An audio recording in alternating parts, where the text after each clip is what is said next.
혼자 사는 여자가 아이 셋을 키우는 그런 엄마를 우리가 싱글맘이라 그렇게 불러요. 그래서 이 큰아이는 10살, 둘째가 7살, 셋째가 5살, 이런 세 아이를 키우면서 살려고 하니까 너무너무 힘들잖아요. 얼마나 힘들겠어요.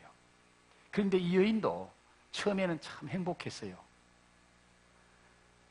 신앙이 좋은 남자와 결혼해서 남편이 다니는 교회에 같이 나가니까 자기는 그 교회에 처음 나가지만은 남편과 시부모님들이 그 교회를 오래 섬겼기 때문에 그 교회 성도들이 새로운 이 젊은 아가씨를 환영해주고, 그래서 그 교회 적응도 잘하고 행복하게 신앙생활을 잘했습니다. 그렇게 결혼생활하면서 아이 셋을 낳게 되고 가정생활을 하고 결혼생활을 하는데 어느 날부터 가정에 부부간에 갈등이 생기기 시작했어요. 부부간에 갈등이 생기기 시작하니까 이 부인이 교회에 가도 은혜가 되지 않고 말씀을 들어도 예배를 드려도 은혜가 되지 않습니다. 자기도 모르게 주일이 되면 교회 가기가 힘들고 교회 가기가 두려워지고 교회 가서 성도들 보는 것이 별로 반갑지 않고 그런 생각이 드는 거예요. 그렇게 갈등하다가 결국 남편하고 갈라서게 됩니다. 여자 혼자서 세 아들을 키우니까 경제적으로나 여러 가지 힘드는데 이 아이들도 엄마 말을 잘 안 듣는 거예요. 학교에 적응도 잘 못하고 가정에 오면은 엄마에게 대들고 엄마 말도 잘 안 듣고, 그러니까 이 여인은 혼자 경제활동해야 되고 자녀를 키워야 되고 그런 가운데 몸도 마음도 지치고 너무너무 힘드는 거예요. 그래서 이 여인이 가만히 고민하며 생각을 합니다. 내 인생이 왜 이렇게 됐을까? 나는 왜 이렇게 행복하지 못할까? 고민하는 가운데 그가 하나 생각하는 것이 있습니다. 아, 무언가 나에게 빠진 것이 있지 않을까? 자기 인생을 돌아보니까 자기가 지금 교회를 떠난 지가 4년이 됐더라는 거예요. 자식도 교회 안 보내고 자기도 교회 안 가고 4년 동안 신앙생활 잘 하던 분이 교회도 안 가고 그렇게 있으니까 몸도 마음도 너무 힘들고 어려워서, 그래서 내가 다시 교회로 돌아가야 되겠다. 내가 다시 하나님 품으로 돌아가야 되겠다. 그런 마음의 결심을 하고 자기가 가서 신앙생활할 교회를 찾습니다. 자기 주위에 있는 교회, 이 교회 가보고 저 교회 가보고 다 돌아다녀봐도 정말 자기 마음에 드는 교회가 없어요. 정말 자기가 원하는 것을 줄 수 있는 그런 교회가 안 보이는 거예요. 그래서 교회에 가서 신앙생활을 하긴 해야 되겠고 하나님 앞으로 돌아가긴 돌아가야 되겠는데 내가 어느 교회를 찾아갈까? 다시 어느 교회를 나갈까? 그런 고민을 하면서 어느 한 교회를 들렸는데 그 교회 목사님이 이 처음 온 이 분에게 신방을 간 거예요. 별로 내키진 않았지만은 목사님 부부가 신방을 온다고 하니까 거절하지 못해서 그 목사님 부부가 신방 와서 가정에서 신방 예배를 드리고 대화를 나눕니다. 대화를 나누는 가운데 이 여인이 목사님에게 이런 말을 합니다. 목사님, 내가 며칠 전에 이런 글을 봤는데 이 글을 목사님 아시는지요? 그 글이 무슨 글인가 하면은 예수 처음 믿으려고 교회 갔는 새로운 신자들을 교회에서 쫓아내는 9가지 제목을 써놓은 글이에요. 오늘 교회 안에서 이러이러한 이유들 때문에 처음 교회 온 사람들이 그 교회에 못 붙어 있고 다 쫓겨간다. 그런 이유 9가지를 보고 목사님에게 교회가 이래서 되겠습니까? 오늘 이런 교회 때문에 사람들이 예수 안 믿고 떠나갑니다. 그러면서 교회가 잘못됐다고 불평하는 그런 말을 합니다. 목사님 교회도 다른 교회보다 조금 낫긴 한 것 같은데 내가 볼 때 문제가 많습니다. 그런 얘기를 다 들은 이 목사님이 그 자매에게 그래요. 자매님이 하신 말씀이 일리가 있고 그것도 한 오늘 교회 안에서 알아야 되고 시정해야 될 문제임에는 틀림없습니다. 그러나 제가 자매님을 보니까 자매님도 교회를 보는 그 시각이 조금 잘못됐네요. 교회를 보는 태도가 잘못됐네요. 내가 보니 자매님은 교회를 통해서 자매님이 원하는 무엇을 다 얻으려고 하는 그런 마음을 가지고 교회를 찾으니까 자매님의 마음에 그 원하는 것을 다 충족시켜 줄 수 있는 그런 교회를 찾지 못해서 자매님이 지금 마음에 갈등하고 계신 것 같습니다. 그러면서 이 목사님이 자매님에게 한 가지 한마디 제안을 하고 떠나갑니다. 자매님, 교회에 가서 내가 무엇을 얻을 것인가, 내가 원합니다라는 그 생각을 바꾸어서 교회에 가서 내가 하겠습니다라는 그런 태도, 그런 생각으로 한번 바꾸어 보십시오. 한번 생각해 보세요 하고 그 목사님이 떠나갔습니다. 그날 저녁에 그 목사님의 말씀을 들은 이 자매가 그 목사님이 마지막으로 남겨주고 간 말이 머리에서 떠나질 않는 거예요. 내가 원합니다라는 생각보다 내가 하겠습니다라는 생각으로 한번 교회에서 생각을 한번 바꾸어 보세요 라는 그 말씀을 듣고 고민하면서 성경책을 펼쳤는데 그 성경책이 오늘 저와 여러분이 읽었던 빌립보서 2장 1절에서 11절까지의 말씀이에요. 그런데 오늘 1절에서 8절까지 말씀만 읽었습니다. 자, 그러면 이 교회에서 갈등을 느끼고 시험을 받아서 교회를 떠났다가 4년 만에 다시 교회를 찾아온 이 여인, 이 교회 저 교회를 찾아와도 자기 마음에 흡족한 교회는 한 군데도 없어서 교회를 정하지 못하고 갈등하고 있는 이 여인의 마음, 이 여인의 모습이 오늘 우리와는 상관이 없는 모습입니까? 여러분의 마음은 어떻습니까? 여러분은 정말 나는 행복한 성도다, 나는 행복하게 신앙생활하고 나는 행복한 삶을 살고 있다, 그렇게 자신 있게 말할 수 있나요? 아마 오늘 이 자리에 오신 분들 중에도 그 여인의 얘기가 내 얘기네, 아마 그렇게 동감을 하실 분도 계실 것 같습니다. 엘림교회 내가 나온 지가 몇 년 됐는데 엘림교회 올 때는 기대를 가지고 왔는데 엘림교회 몇 년 다녀봐도 내 기대에 흡족함을 얻지 못하고 늘 내 마음은 갈등이네, 내 마음은 힘드네. 차라리 엘림교회를 한번 떠나볼까? 이제 목사가 한 2줄 비운다 그러니까 목사 없을 때 떠나면 좋겠네. 그렇게 생각하고 앉아있는 분이 혹시 있을지도 몰라.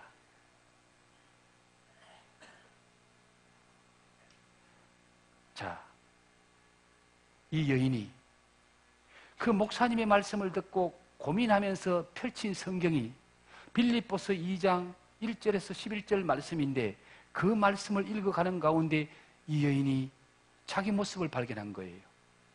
아, 그렇구나. 이 말씀이, 내가 고민하는 말씀이 오늘 이 성경에 있네. 여러분, 이 여인이 보고 은혜 받고 깨닫고 그 여인의 삶을 바꾸어 놓은 이 말씀이 한마디로 요약하면 태도에 관한 말씀입니다.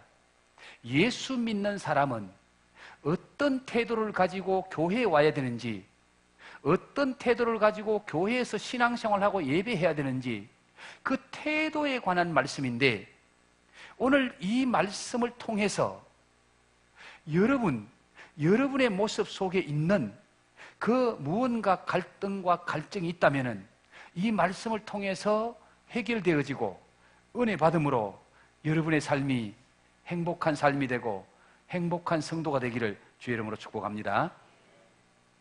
자, 오늘 이 말씀은 바울이라는 사람이 빌립보 교회 성도들에게 너희들은 교회에서 이렇게 신앙생활 해라. 너희는 공동체 안에서, 교회라는 공동체 안에서 이런 태도를 가지고 살아라 라고 하신 말씀이 오늘 본문 말씀이에요. 이 말씀을 통해서 오늘 우리에게 주시는 메시지가 무엇인지를 우리가 볼 수 있고 들을 수 있어야 됩니다. 오늘 주님께서 이 빌립보 2장을 통해서 오늘 우리 엘림교회 성도들에게 이 말씀을 주실 때에 여러분에게 무슨 말씀을 주시려고, 무엇을 깨닫게 하시려고 이 말씀을 주셨느냐 그 말이에요. 이 말씀을 곰곰이 생각해 보면은요, 태도가, 삶의 자세가 인생을 복되게도 하고 불행하게도 한다는 것을 말씀해 주고 있어요. 무엇이 우리의 인생을 복되게도 하고 불행하게도 한다고요? 태도가, 삶의 태도가, 자세가 우리의 인생을 행복하게도 만들지만은 불행하게도 만든다는 거예요. 태도가 왜 그렇게 중요할까요? 우리가 올바른 태도를 가지면 올바른 삶을 살고 올바른 행동을 해요. 올바른 행동을 하면은 그 올바른 행동의 열매가, 좋은 열매가 맺힙니다. 그 좋은 열매를 맺는 삶은 행복한 삶이 되는 거예요. 그런데 잘못된 태도를 가지면은 잘못된 생각을 하게 되고 잘못된 행동을 하고 잘못된 열매를 맺습니다. 그러면 그 잘못된 열매로 말미암아 그 인생은 불행한 인생이 된다는 거예요. 그러므로 이 태도야말로 너무너무 중요하다. 어떤 태도를 가지고 살아가느냐, 어떤 자세로 살아가느냐. 그래서 오늘 성경 말씀은 빌립보 교인들에게, 빌립보 성도들이 교회 안에서, 교회 공동체에서 어떤 태도로 살아가야 되는지를 말씀해 주고 있는 거예요. 그 말씀에 들어가기 전에 오늘 이 말씀을 통해서 자매가 깨달은 것이 있습니다. 그게 뭔가 하면은 이 자매는 지금까지 교회를 통해서 내가 원하는 것을 얻어야 된다. 나는 교회를 통해서 이런 마음의 소원을 가지고 왔다. 이런 축복을 받으려고 왔다. 이런 은혜를 받으려고 왔다. 교회를 통해서 내가 원하는 것을 받고 얻어서 행복하고 싶어서 교회에 왔다는 거예요. 그래서 이 자매의 교회를 생각하는 태도는, 교회는 마치 문화센터와 같은 교회. 여러분, 문화센터가 어떤 곳이에요? 우리 동네에도 복지관이 있죠? 저 복지관을 저 구청 쪽에 가면은 또 큰 문화센터 만들어놨죠? 덕양 어울림누리입니까? 거기 가면 우리 교회 권사님도 한 분 매일같이 수행하러 가지요. 거기 가면 돈 많이 안 줘도 수행해요. 수행도 하고요. 또 이 헬스도 할 수 있고요. 그 안에 가면은 커피 마시고 시원하게 앉아서 교제할 수 있는 장소도 있고요. 거기 가면 세미나 장소가 있어서 또 좋은 세미나 하면은 가서 세미나를 들을 수 있고요. 가족과 함께 가서 거기서 즐길 수 있고요. 이 문화센터에 가면은 내가 회비 얼마만 내놓으면은 그 문화센터 안에서 내가 영육간에 누리고 싶은 거, 즐기고 싶은 거 마음껏 할 수 있는 곳이 문화센터인 거예요. 오늘 많은 성도들이 교회를 어떻게 보느냐? 문화센터와 같은 교회를 보는 거예요. 아, 교회에 가면은 내 육신도 즐겁고 내 마음도 기쁘고 나도 내 삶도 축복받고 모든 것이 잘 되고, 그래서 교회에 가면은 내가 헌금만 조금 내면은 그 교회에 가서 내가 원하는 것 다 얻을 수 있다. 그런 마음을 가지고 교회를 오는 사람들이 너무너무 많다는 거예요. 그런데 그런 마음을 가지고 오는 사람은 교회 안에서 절대로 만족함을 얻지 못합니다. 교회에서 자기가 원하는 것 다 얻지 못합니다. 그래서 마음에 갈등이 생깁니다. 때로는 마음이 고민이 생기고 내가 이 교회를 떠나야 되나, 계속 신앙생활을 해야 되나, 그런 갈등 속에 괴로워하기도 한다는 겁니다. 그래서 이 여인이 깨달은 것이 뭡니까? 아하, 교회는 완벽한 곳이 아니구나, 완전한 곳이 아니구나, 그걸 깨닫기 시작하는 거예요. 한번 따라합시다. 교회는 완전한 곳이 아니다.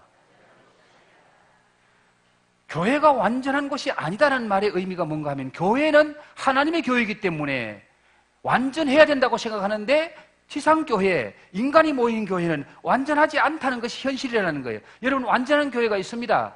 어디 있을까요? 천국 가면은 완전한 교회예요. 천국 가면은 부족함이 없는 교회예요. 천국 가면은 모든 것이 다 갖추어지고 완벽하고 우리가 원하는 것을 다 누리고 얻을 수 있는 교회가 천국에 있는 교회입니다. 그러나 지상에 있는 교회는 그런 모든 것을 누리게만 하는 교회가 아니라는 거예요. 그래서 교회 안에 들어와 보면은 문제도 보이고요, 갈등도 있고요. 그래서 때로는 시험도 든다는 거죠. 교회에 오면 다 좋은 사람만 교회에 올까요? 교회에 오면 다 건강한 사람만 교회에 올까요? 교회에 오면 다 잘 사는 사람만 교회에 올까요? 사회에 있는 어떤 공동체보다도 교회 공동체는 문제 많은 사람들이 모여 있는 공동체가 교회 공동체예요. 그럼 교회 안에 와서 좋은 사람은 만날 줄 알고 왔는데 와보니까 자기가 원치 않는 사람이 교회 안에 많은 거예요. 자기 마음을 힘들게 하는 사람이 교회 안에 많은 거예요.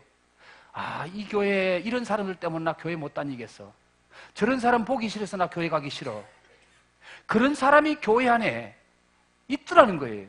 왜 있습니까? 완전하지 않기 때문에 그렇습니다.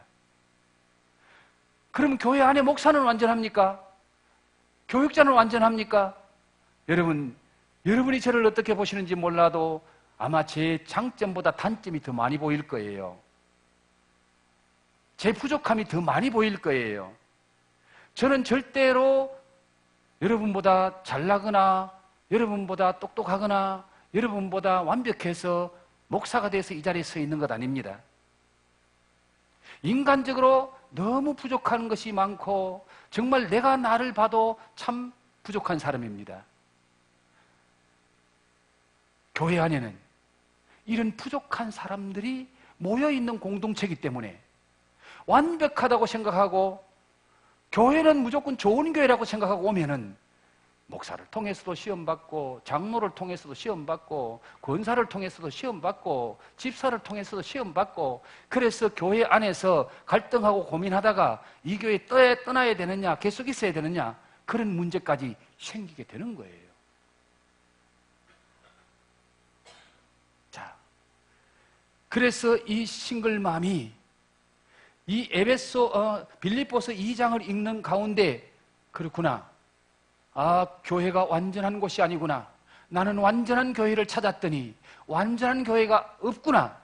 그걸 깨닫고 그렇다면은 완전하지 않는 교회, 문제 있는 교회, 내가 교회를 통해서 만족하게 하려고 내가 교회를 통해서 얻기만 하려고 했던 그 생각을 바꾸어서 교회 안에 가서 내가 하겠습니다. 제가 원합니다가 아니고 제가 하겠습니다 라는 마음과 태도를 가지고 교회에 나갔더니 교회가 새롭게 보이는 거예요. 하나님이 나를 구원하시고 하나님이 주님의 몸된 교회에 나를 보내신 이유를 그때부터 알게 되겠더라는 거예요. 자기가 할 일이 보이더라는 겁니다. 아, 이분이 이런 부족한 면이 있네. 내가 도와주라고 하나님이 나를 보냈구나. 전에 같으면 부족한 사람을 통해서 시험 받는데 생각을 바꾸고 태도를 바꾸니까 부족한 사람 만나니까 사랑해주고 싶고 도와주고 싶고 그분이 못하는 거 제가 해주고 싶은 그 마음이 생기면서 그렇게 하니까 내 마음이 행복해지더라는 거예요. 그렇게 하니까 하나님이 더 은혜를 주시더라는 거예요. 여러분, 교회가 완벽하다고 생각하면 안 됩니다. 교회는 완전한 곳이 아니에요. 교회는 문제 있는 성도들이 모인 곳이고, 교회는 문제 있는 교육자가 있는 곳이고, 교회는 여러 가지 갈등의 요인이 있는 곳이고, 교회에 오면은 잡음도 있고 시험거리도 있습니다. 그러나 그걸 알고 하나님이 이런 문제 있는 교회, 이런 연약한 사람들이 있는 교회에 하나님이 나를 보내주셨네. 여기 오니까 내가 할 일이 많네. 내가 사랑으로 섬겨줘야 될 사람이 많네. 내가 몸으로 섬겨줘야 될 사람이 많네. 그런 것들을 여러분이 태도만 살짝 바꾸면은 교회가 새롭게 보일 뿐만 아니라 그 교회를 통해서 여러분의 그 바뀌어진 태도를 통해서 하나님이 은혜를 주시더라는 거예요. 새 힘을 주시더라는 거예요. 그 교회 속에서, 그 교회의 섬김을 통해서 내 마음이 기쁨이 있고 행복을 주시더라는 겁니다.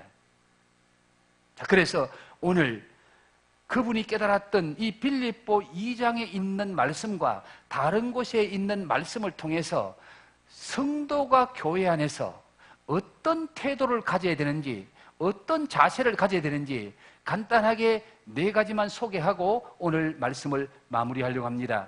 여러분, 날씨가 많이 더운데 목사님 설교 좀 빨리 마쳐줬으면 좋겠네요. 지금쯤 바로 끝내주고 싶은데 제가 준비했는 게 아까워가지고 제가 조금만 더 할게요. 조금만 더 참으세요. 자, 교회 안에서 믿는 성도들이 가져야 할 태도 중에 중요한 태도는 따라합시다. 나는 연합하는 성도이다. 나는 뭐 하는 성도라고요? 연합하는 성도, 연합하는 자세. 자, 오늘 본문 말씀 2절 말씀을 한번 볼게요. 방송실 2절 말씀 한번 보여주실래요? 자, 2절과 3절 방송실 2절 다 같이 읽어봅니다. 시작. 마음을 같이하여 같은 사랑을 가지고 뜻을 합하며 한 마음을 품어. 3절 보여주세요. 아무 일이든지 다툼이나 허영으로 하지 말고 오직 겸손한 마음으로 각각 자기보다 남을 낮게 여기고. 자, 2절 다시 갑니다. 2절 봅시다. 마음을 뭐 해라? 같이 해라. 무슨 사랑을 가지고? 같은 사랑을 가지고 뜻을 어떻게 해라? 합하며 어떤 마음을 품으라? 한 마음을 품으라. 자, 마음을 같이 해라. 같은 사랑을 가져라. 뜻을 합하며 한 마음을 품으라. 이게 뭡니까? 서로 협력해라. 서로 하나 되라. 교회 안에 오면은 협력하는 자가 되고 협동하는 자가 되고 하나 되는 자가 되어야 된다. 교회 공동체는 서로 마음을 같이 하고 뜻을 같이 하고 같은 사랑을 가지고 한 마음을 품고 한 공동체를 이루는 것이 교회다. 내 중심으로 내가 원하는 것 이루려고 하면은 한 마음이 될 수가 없어요. 같은 뜻을 품을 수가 없어요. 같은 사랑을 가지고 섬길 수가 없어요. 자, 연합이 모든 공동체에 너무너무 중요한 겁니다. 연합을 보면은 그 공동체가 얼마나 건강한 공동체인지 그렇지 못한 공동체인지를 알게 됩니다. 여러분, 가장 작은 공동체가 어디예요? 가정이잖아요. 가족이 얼마나 연합하는 관계 속에 있는가, 요거 보면 그 가정이 행복한 가정인지 불행한 가정인지 나옵니다. 자, 여러분, 부부간에 마음과 마음이 통합니까?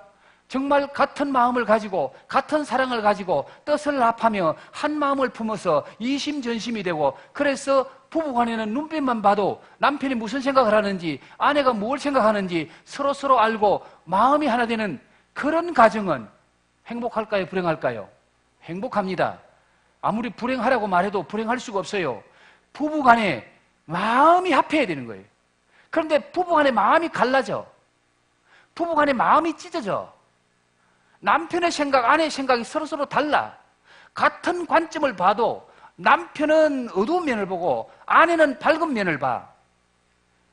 여러분, 이 송 목사를 좋은 면으로 보면요, 이마가 까지도 하다 송 목사 마음 넓겠구나 그렇게 보이지만은요, 나쁘게 보면 아이고 이마가 헐렁 까져가지고 말이야, 공짜만 바라겠네. 보는 관점에 따라서 생각이 달라진다니까요. 여러분, 남편과 아내가 마음이 합하고 부모와 자식이 마음이 합하면은 그 가정은 행복한 가정이 되고요, 행복한 공동체가 됩니다. 이 마음이 합해진다는 게 얼마나 중요한지 몰라요. 그런데 마음이 합해지는 건요, 저절로 되는 게 아니에요. 한 사람의 결단이 있어야 마음이 합해질 수 있다는 거예요. 어떤 결단일까요?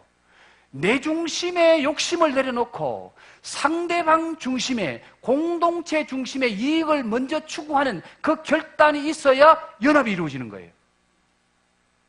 부부간에 왜 하나가 못 됩니까? 자꾸 내 중심으로 생각하니까. 그러니까 아내는 아내대로 내 중심, 남편이 나에게 맞춰주기를 원하고, 남편이 내 생각을 알아주기를 원하고, 남편이 내 뜻을 이루어주기를 원하고, 그러면 남편으로부터 무언가를 자꾸 받기를 원하는 거예요. 받기를 원하면은 남편이 원하는 아내의 그 마음을 다 해주지 못하면은 잘해줘도 맨날 불평이에요. 맨날 원망이에요. 당신이 내게 해준 게 뭐 있다고. 그런데 그 마음을 내 중심에서 남편 중심으로 바꿔 보십시오. 내가 이 집에 존재하는 것은, 내가 아내로서 있는 것은 남편을 위해서 살아가는 거야. 내가 남편을 위해서 결혼해서. 그래서 여러분, 마음을 바꾸어서 내 중심이 아니라 남편 중심의 생각으로, 내가 이런 말을 하면 남편이 기분이 좋을까 나쁠까? 내가 이런 일을 하면 남편이 좋아할까 좋아하지 않을까? 내가 이렇게 살면 우리 남편이 얼마나 행복할까? 여러분, 남편 중심으로 생각하는 아내의 마음, 그래서 그 아내는 어떻게 하든지 남편과 하나 되기를 원하고, 남편의 마음을 맞춰주기를 원하고, 남편과 정말 손잡고 같이 있는 것이 행복으로 생각한 그런 아내의 마음을 가지면은요, 그 가정은 정말 천국이 돼요. 내 중심을 가지고 모든 것을 대하면은 내 아무리 해도 누구든지 내 마음에 만족을 줄 수가 없어요. 내가 원하는 거 다 얻을 수가 없어요. 여러분, 교회 생활 똑같습니다. 교회 생활 와서 여러분의 욕심을 내려놓고 나보다 남을 낫게 여기고, 3절 말씀 보여주세요. 3절 말씀. 자, 방송실 3절 말씀 빨리 좀 보여줘요.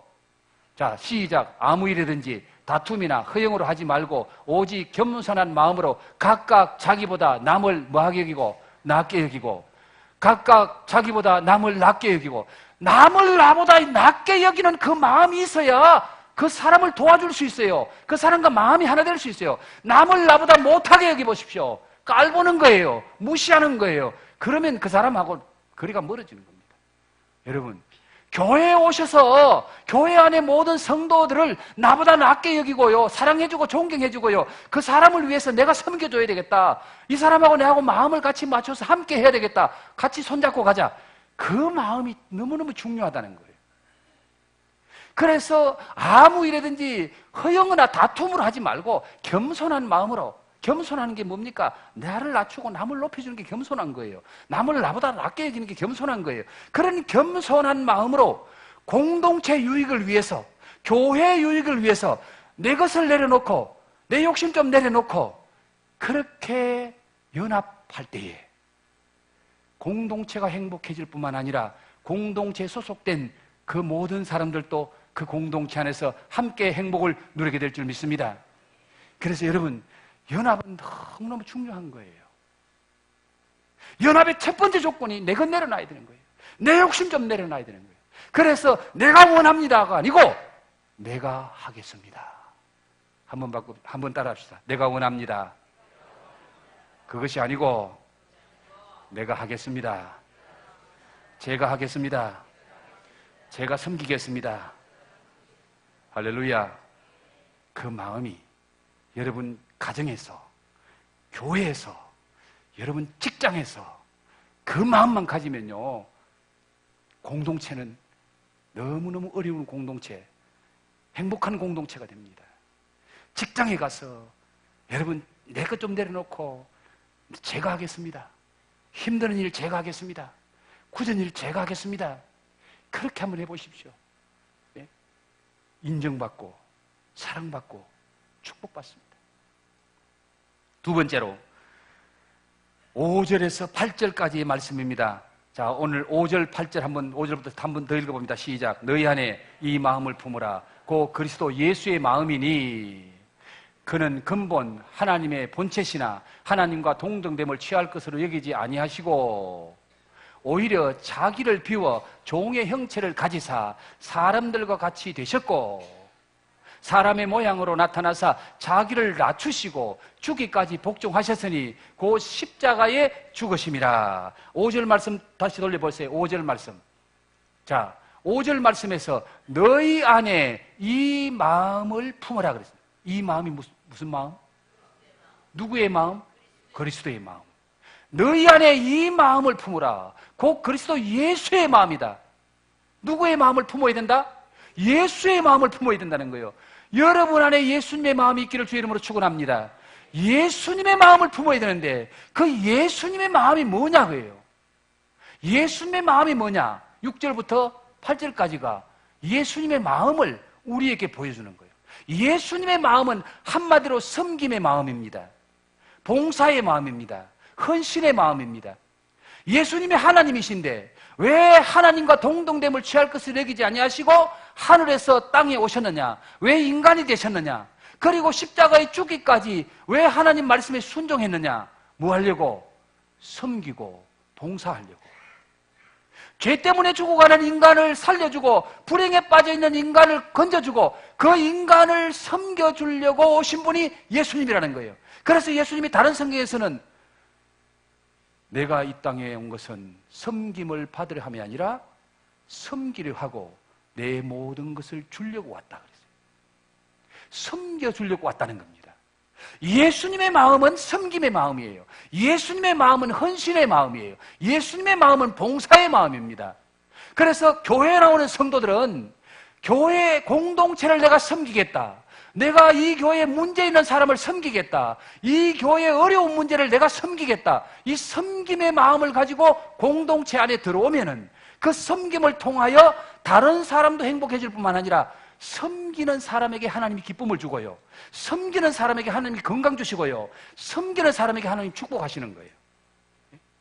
섬기는 공동체를 마음을 태도를 가져야 되는데 무언가 와서 자꾸 얻으려고 하는 내 어떤 것을 자꾸 채우려고 하는 그 마음 가지고 있으면은 절대로 우리 마음에 평안이 없고 만족이 없고 갈등이 있습니다. 늘 갈급합니다. 그러나 여러분 섬기는 자세가 되고 섬겨주기 시작하면은 그 섬김 속에서 하나님이 얼마나 은혜 주시는지 몰라요. 섬김의 기쁨을 맛보게 되면요 정말 형식적으로 섬기는 것이 아니라 하나님의 은혜 때문에 예수님의 십자가 때문에 내가 받은 은혜가 너무 감사해서 섬겨보세요. 섬기는 그 섬김을 통해서 하나님이 공동체도 잘 되게 하고 섬기는 자를 하나님이 축복을 하십니다. 섬기면 건강 주십니다. 섬기면 물질 주십니다. 섬기면 여러분의 삶을 복되게 하십니다. 그런데 섬기는 일에는 자꾸 빠지려고 그래요. 교회가 뭐 조금 일하자고 헌금하자 그러면 속 빠지는 사람. 예? 교회 와서 좀 힘드는 일 하자 그러면 아이고 나는 안 돼. 속 빠지는 사람. 그런 섬김에서 빠지는 사람은 하나님이 은혜 줄 이유가 없잖아요. 예수님의 마음을 품으시기 바랍니다. 예수님의 마음은 섬김의 마음이에요. 공동체를 섬기겠다는 마음으로 나오십시오. 엘림교회를 섬기겠고 엘림교회 성도를 섬기려고 하는 그 마음 가지고 나오면 절대로 시험받을 일이 없어요. 왜? 자기를 조금 미워하는 사람도 그래 사랑으로 섬겨줘야 되지. 저 사람이 내가 사랑으로 못 섬겨주니까 저 사람이 마음에 갈등이 있어서 나를 조금 미워하는구나. 내가 더 사랑해주자. 그래서 사랑으로 섬겨주고 때로는 필요하면 물질로 섬겨주고 그 섬김을 통해서 공동체가 은혜로운 공동체, 축복의 공동체, 그 섬기는 사람을 하나님은 더 귀하게 보시는 거예요. 그래서 하나님은 은혜 줄 자를 찾고 계신다. 어떤 은혜 줄 자? 하나님을 위해서 섬기는 자. 그런 자를 하나님 찾고 계신다는 거예요. 그 다음에 골로새 1장 9절에서 10절 말씀을 한번 띄워주세요. 방송실 골로새 1장 9절에서 10절. 자, 여기는 기도에 관한 말씀입니다. 사도 바울은 내가 너희를 위해서 지금까지 기도해 왔는데 너희도 우리를 위해서 기도해라. 기도하는 가운데 기도하는 태도를 가지면은 하나님이 기도를 통해서 섬기게 만들고 기도를 통해서 서로 은혜와 축복을 나누게 된다. 한번 따라합시다. 나는 기도하는 성도이다. 기도하는 성도이다. 교회를 위해서 기도하는 성도이다. 성도를 위해서 기도하는 성도이다. 교육자를 위해서 기도하는 성도이다. 그래요. 세 번째 여러분이 가져야 될 태도는 기도하는 태도입니다. 여러분이 기도하는 태도를 가지게 되면은 그 기도를 통해서 하나님이 역사하시는데 그 기도가 우리 공동체 안에 하나님의 능력으로 나타납니다. 기도하는 사람에게 먼저 은혜를 부어주십니다. 그래서 바울은 기도의 태도를 가진 사람이었고 또한 성도들에게 너희도 기도하는 태도를 가져라. 기도하는 자세를 가져라. 라고 말씀하고 있습니다. 이 기도에 관해서는 수요일 저녁마다 제가 기도에 관한 말씀을 드리는데요. 너무너무 할 말이 많아서 다 말씀하지 못하지만 여러분이 기도하는 태도를 가지고 교회에 나오게 되면 여러분 기도할 게 보여야 돼요. 기도하는 태도가 없으면 자기 기도 5분 하면 기도할 게 없어. 그런데 여러분 기도의 태도를 형제를 위해서 기도하고 교회를 위해서 기도하고 중보 기도가 되어지면 그 기도가 보이고 기도의 문이 열리고 30분을 기도해도 1시간을 기도해도 기도할 게 많아요. 기도로 섬기면은 하나님이 하나님의 능력으로 여러분과 함께 하실 줄 믿습니다. 기도가 응답될 줄 믿습니다. 하나님, 기도하는 사람은 하늘에서도 VIP, 땅에서도 VIP 취급을 받는다 그랬어요. 한나가 기도로 섬기니까 사무엘 같은 아들을 주잖아요. 여러분, 기도로 섬기는 엘림의 가족들 되시기 바랍니다. 마지막으로 하나만 합니다. 나는 기뻐하는 성도이다. 시작. 나는 기뻐하는 성도이다. 한 번 더. 나는 기뻐하는 성도이다. 기쁨의 태도를 가지시기 바랍니다. 기쁨의 태도를 가지게 되면은 여러분 자신이 기뻐질 뿐만 아니라 공동체가 기쁨의 공동체가 되는 거예요. 자, 빌립보 4장에 있는 말씀 이제 방송실 한번 띄워주세요. 빌립보 4장 4절에서 7절까지의 말씀이죠. 방송실 빌립보서 4장 4절에서 7절. 1부 예배 때 잘 나왔는데 2부 예배 때 왜 이렇게 안 돼? 자, 다 같이 시작. 주 안에서 항상 기뻐하라. 내가 다시 말하노니 기뻐하라. 5절. 너희 관용을 모든 사람에게 알게 하라. 주께서 가까우시니라. 6절. 아무것도 염려하지 말고 다만 모든 일에 기도와 간구로 너희 구할 것을 감사함으로 하나님께 아뢰라. 7절. 그리하면 모든 지각에 뛰어난 하나님의 평강이 그리스도 예수 안에서 너희 마음과 생각을 지키시리라. 할렐루야. 자, 빌립보서 4장 4절에서 7절까지의 말씀은 우리가 기뻐하는 삶을 살아라. 주 안에서 항상 기뻐하라. 다시 말하노니 기뻐하라. 지금 이 기뻐하라고 말하는 이 바울이 어디에서 이 말씀을 하고 있는지 아세요? 바울이 지금 빌립보 교회 성도들에게 주 안에서 항상 기뻐하라. 내가 다시 말하노니 기뻐하라. 어디에서 기뻐하라고 말하는지 아세요? 어디에 있어요? 감옥 속에서. 빌립보 교회 성도들에게 기뻐하라고 말씀하시는 이 바울은 지금 감옥 속에서 그 말을 하고 있어요. 감옥 속에 기쁜 일이 있어요, 없어요? 감옥 속에 무슨 기쁜 일이 있겠어요? 그런데 감옥 안에 있는 사람이 나도 항상 기뻐한다. 나도 항상 기뻐하는데 너희들도 기뻐해라. 감옥 안에 있는 사람은 기쁜데 감옥 밖에는 우리는 안 기뻐. 뭐가 잘못돼도 하나가 잘못됐죠? 감옥 속에 있는 사람은 기쁜데 감옥 밖에는 우리는 왜 안 기쁘냐 그 말이에요. 이게 태도에 따라 다른 거예요. 태도에 따라서 내가 항상 기뻐하리라. 기뻐할 태도를 가지면은 어떤 일을 만나도 기뻐하게 됩니다. 어떤 장소에 있어도 기뻐하게 됩니다. 감옥 안에 있어도 기뻐하게 될 줄 믿습니다. 예? 감옥 안에 있어도 하나님의 은혜가 넘치는 거예요. 감옥 안에 있어도. 사도 바울이 복음 전하다가 감옥 속에 들어가서 육신은 고달프고 힘들어도요 감옥 안에 들어가니까 더 은혜가 넘쳐. 하나님의 은혜가 막 임하는 거예요. 기도할 때마다 응답의 역사가 나타나는 거예요. 그러니까 육신은 힘들어도 마음의 기쁨이 넘쳐. 마음의 은혜가 넘쳐.